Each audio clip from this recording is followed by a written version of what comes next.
반갑습니다. 하준호의 리더십 TV입니다. 오늘은 35번째 강의로서 지난 시간에 이어서 송명신 은행록 두 번째 시간을 갖도록 하겠습니다. 리더십 원칙에 보면은 이런 말이 있습니다. 우수한 인재를 찾아 등용하고 그들에게 일을 맡기는 것은 윗사람의 중대한 임무다 하는 것입니다. 그렇다면은 인재의 기준을 어디다 두어야 되느냐 하는 거죠. 능력에 둘 것이냐, 인격에 둘 것이냐 하는 겁니다. 여러분도 한번 생각해 보시기를 바랍니다. 이것은 정부 조직인 임명직이나 기업체의 사원이나 신입 채용부터 또는 선발하는 그 과정부터 가장 인재를 찾는 데에 심혈을 기울여야 된다 하는 것과 같다 하는 겁니다. 한번 지금도 필요하지 않을까요? 한번 생각해 보시기를 바랍니다. 그래서 첫 번째로 송나라의 구준과 이항재상의 인재 판단을 가지고 한번 이야기를 해보고자 합니다. 구준은 송나라의 명신하였습니다. 그는 부하 중에 기민하고 지혜가 많으며 박학다식하고 글재주가 뛰어난 정위라는 아랫사람이 있었습니다. 그래서 이 정위의 이 재능을 높이 평가하여 당시 재상이었던 이항에게 발탁할 것을 요청했습니다. 다르게 말하면은 직속 부하를 대신으로 발탁해 주십사 하는 것이고, 요즘 직장 회사로 말하면은 상무가 사장한테 가서 자기 밑에 있는 직원을 이사, 임원으로 좀 임명해 주시오 하는 것과 같은 거다 하는 겁니다. 그런데 재상인 이항은 좀처럼 승낙하지 않았죠. 그러자 기다리다 지친 구준은 이항을 찾아가서 단판을 짓기로 하고 이렇게 말했습니다. 제가 여러 차례 정위를 발탁해 주십사 하고 간청을 드렸는데 들어주시지 않으니 그가 마음에 들지 않으십니까? 하고 이야기를 하니까 이항 재상은 이렇게 이야기를 했습니다. 아니요. 정위는 분명히 재능 있는 사람이지만 내가 볼 때는 인격을 갖추지 못해서 그래서 조금 생각하는 중이요 하고 이야기를 했습니다. 그러자 구준은 또 그렇다고 능력 있는 사람을 마냥 같은 지위에 앉혀 놓을 수는 없지 않습니까? 하고 이야기를 하니까 이항 재상은 쓴웃음을 지으며 이렇게 말을 했습니다. 내가 정위를 발탁을 하면은 언젠가 내 말을 떠올리며 당신이 후회할 날이 올 거요. 당신 말을 내가 들어주면 언젠가 내 말을 떠올리며 당신이 후회할 날이 올 거요 하고 이야기를 하면서 구준의 요구를 들어주었습니다.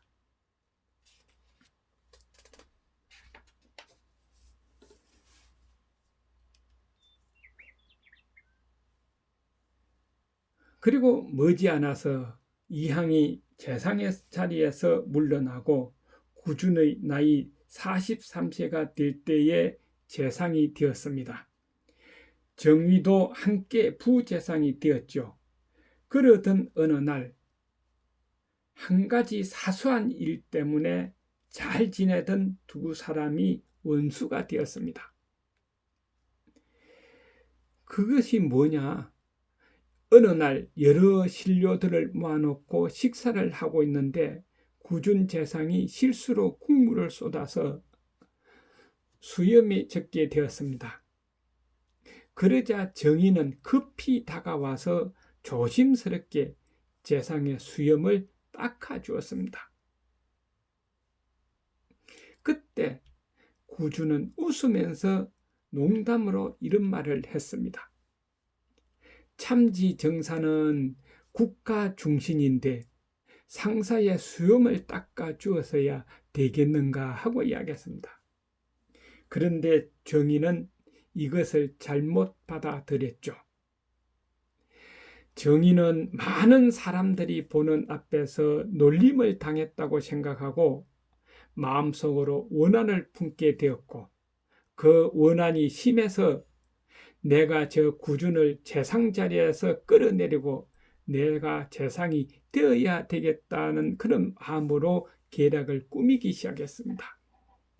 그래서 가만히 보니까 구준 재상을 가장 싫어하는 사람이 유씨 황후더라 하는 겁니다. 이 유씨 황후와 손을 잡고 구준을 모함하기 시작해서 결국은 구준을 강등시켜서 저 지방으로 자천 보내고 이 정위라는 사람이 재상이 되었습니다. 구준은 정의의 계략으로 먼 지방을 이리저리 전출 다니면서 그때사 이항의 탁월한 식견에 감탄을 했습니다. 이항의 말이 맞았구나 하는 거죠.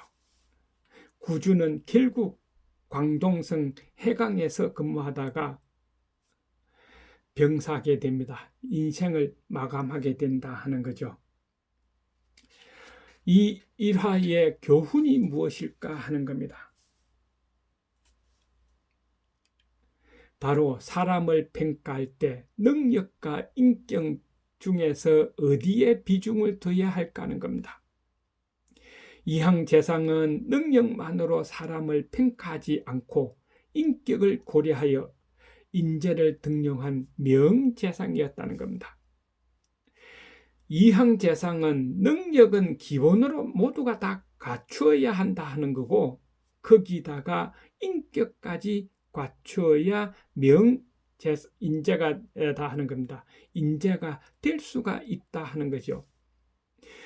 이런 조건이 옛날 그때만 필요했고 오늘날 조직사회에서는 필요하지 않을까요? 한번 생각해 보시기를 바랍니다. 오늘날 조직사회는 더 필요할 것으로 생각됩니다. 그 다음에 두 번째는 송나라 왕안석과 사마강의 인재 기준 차이점이다 하는 겁니다. 그 당시 왕안석은 발본적인 행정개혁을 실행했습니다. 대대적인 행정개혁을 실행했죠. 근데 사마강은 이 같은 정책을 반대했습니다. 그래서 둘 사이는 경쟁관계가 되어버렸고 바로 인재를 등용하는 데도 큰 차이를 보였다 하는 겁니다. 그 당시 왕안석의 개혁이 어느 만큼 주변 국가에 영향을 미쳤느냐고 본다면은 바로 우리나라 조선시대에 세종대왕의 평가도 나와 있다는 거죠. 조선 세종은 왕안석을 가리켜 체주는 많지만 소인이다 하고 평가를 했고, 또 정조 임금은 왕안석을 주자학의 공식대로 비판하면서도 그가 시행한 신법이 어찌, 다시 말해서 그가 시행한 개혁이 어찌 모두 잘못이었겠는가 하고 어느 정도 인정하는 평가를 했다 하는 겁니다. 그만큼 개혁이 바람을 일으키고 크게 뭔가 출렁거렸다 하는 거죠. 그래서 사마강은 왕안석의 그 개혁에 대해서 반발하는 것을 이렇게 이야기를 했습니다. 무조건 개혁을 할 것이 아니라 나라를 다스리려면 역사에 통달하고 그 흥망성쇠를 교훈으로 삼아서 개혁을 해 나가야 된다 하는 거죠. 아마 지금 생각하면은 점진적인 개혁을 사마광은 주장했지 않았느냐 하는 겁니다. 그리고 사마광은 그의 어떤 이유를 이렇게 이야기를 했습니다. 기천빈부는 천분이고 군명신충 부자자효는 인분이라고 하여 이것을 거스르면 반드시 천재와 인왕이 생긴다 하고 이야기를 했습니다. 무엇을 의미하느냐? 아마 이런 내용이 아닐까 생각합니다. 기하고 천하고 부자와 가난은 하늘이 나누는 것이지 사람이 인간이 나누는 것이 아니다. 그러니까 어떤 기하고 천하고 그다음에 부자고 뭐 가난하고 여기에 따라서 사람을 대하는 그 차이가 두어서는 안 된다 하는 거죠. 똑같이 대해야 된다는 겁니다. 사람이 나누면은 안 된다는 거죠. 그 다음에 현명한 군주 밑에는 반드시 충신이 나오는 거고 아버지의 자애가 바로 자식의 효도가 나온다. 이것은 인분이다. 사람이 평가한다는 거죠. 현명하다, 현명하지 못하다. 충신이다, 아니다. 사랑한다, 사랑하지 않는다.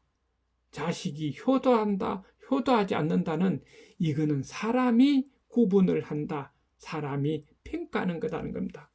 이것을 거스르면은 반드시 천재와 인왕이 생긴다 하는 것을 염두에 두고 개혁을 해야 된다 하는 거죠.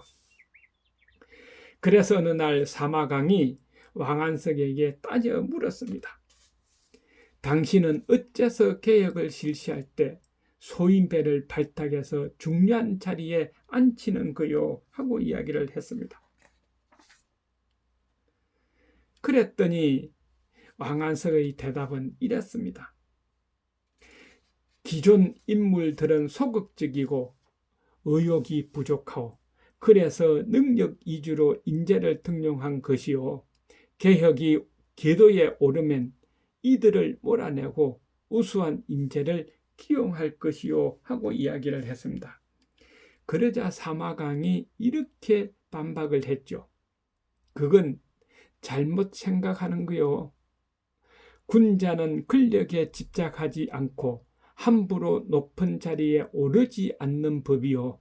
그래서 물러날 때 깨끗하게 물러나지만 소인배는 일단 지위와 근력을 손에 넣으면 절대 놓으려 하지 않소. 빼앗으려 한다면 오히려 크게 반발할 것이요. 그들을 등용하면 나중에 분명 후회할 날이 올 것이요 하고 이야기를 했습니다. 여기에서 말하는 소인배는 능력은 있지만 인품과 인격이 떨어지는 사람을 말하는 것이고 군자는 능력을 떠나서 인품이나 인격을 갖춘 사람을 말하는 것이다 하고 생각하시면 됩니다. 이 두 가지를 놓고 본다면 이 두 사람의 대화에서도 능력과 인격의 우선순위에 대한 논쟁을 한다고 볼 수가 있는데 두 가지 견해 중에 과연 어떤 것이 옳은지 또는 어떤 것이 그른지 쉽게 단정할 수가 없습니다. 이것이 리더십의 묘미다 하는 겁니다. 리더십을 보면은 원칙은 있으나 원한은 없다는 말이 있습니다. 적용해서 성공하면은 그게 원한이라는 거죠. 그러니까 사마강의 말이 맞는지 왕안석의 말이 맞는지 또는 두 사람 다 틀리는 건지 이것은 적용을 해보고 이야기를 해야 된다고 이야기할 수도 있다 하는 것입니다. 만일에 원칙을 내놓으라, 원한을 내놓으라 그런다면 아마 이런 예를 들 수가 있겠죠. 큰 업적은 기대한다면, 큰 업적을 빨리 내놓기를 기대한다면 부정적인 문제가 생길 수 있다는 것을 염두에 두고 왕한석처럼 능력 이주 인재를 등용해야 할 것이고, 반대로 큰 업적을 기대하기는 어렵지만 조직을 안전하게 이끌어 가려면 사마광의 주장처럼 인격이 훌륭한 사람을 등용해야 할 것으로 판단된다는 겁니다. 시청자 여러분들의 판단은 어떻게 하겠느냐 한번 생각해 보시기를 바랍니다. 그 다음에 세 번째로 송나라 장령재상의 이야기입니다. 장령이 숭양현 지현으로 부임했을 때 이야기입니다. 당시 집집마다 생업으로 차나무를 재배하는 것을 보고 장령이 이걸 바꿔야 되겠다고 생각하고 지시를 내립니다.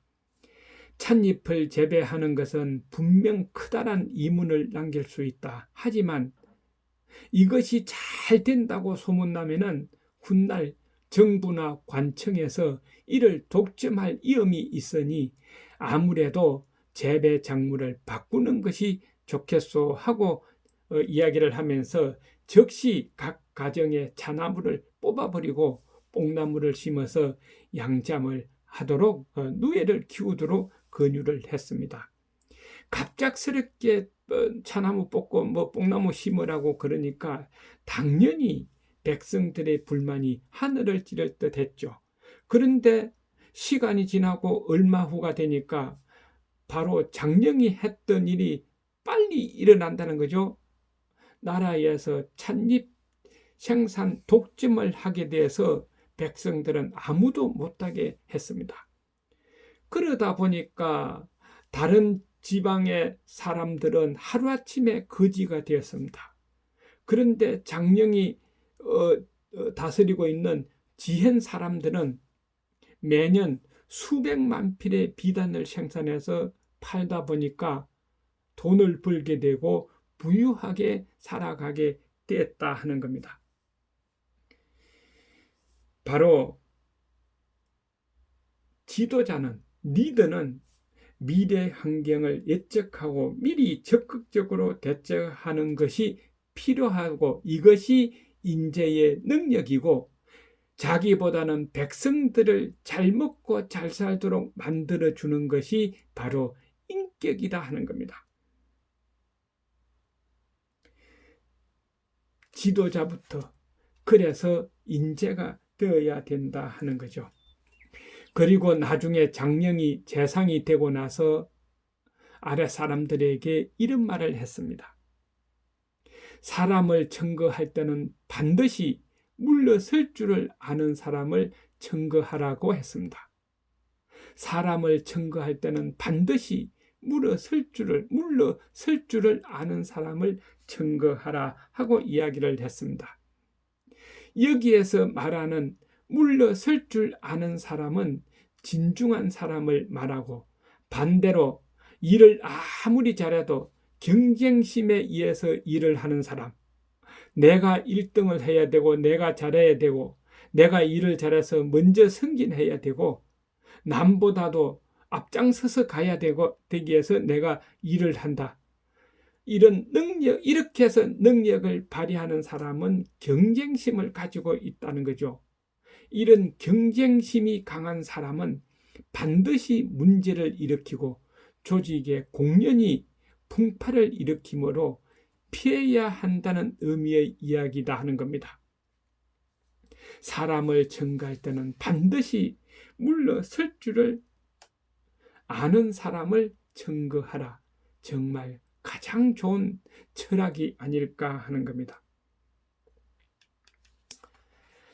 자, 그래서 오늘의 결론은 능력과 인격을 두루 겸비한 인재가 가장 이상적이다. 능력과 인격을 같이 겸비한 인재가 가장 이상적이다 하는 겁니다. 바로 윗사람, 상사도 이런 인재가 되어야 되고 또 아랫사람을 뽑고 선발하고 할 때 바로 이런 능력과 인격을 갖춘 인재를 뽑아서 활용해야 된다 하는 겁니다. 오늘은 여기에서 끝내겠습니다. 다음 시간에도 마찬가지로 오늘에 이어서 송명신 은행록 세 번째 시간을 갖도록 하겠습니다. 수고하셨습니다. 하준호의 리더십 TV였습니다.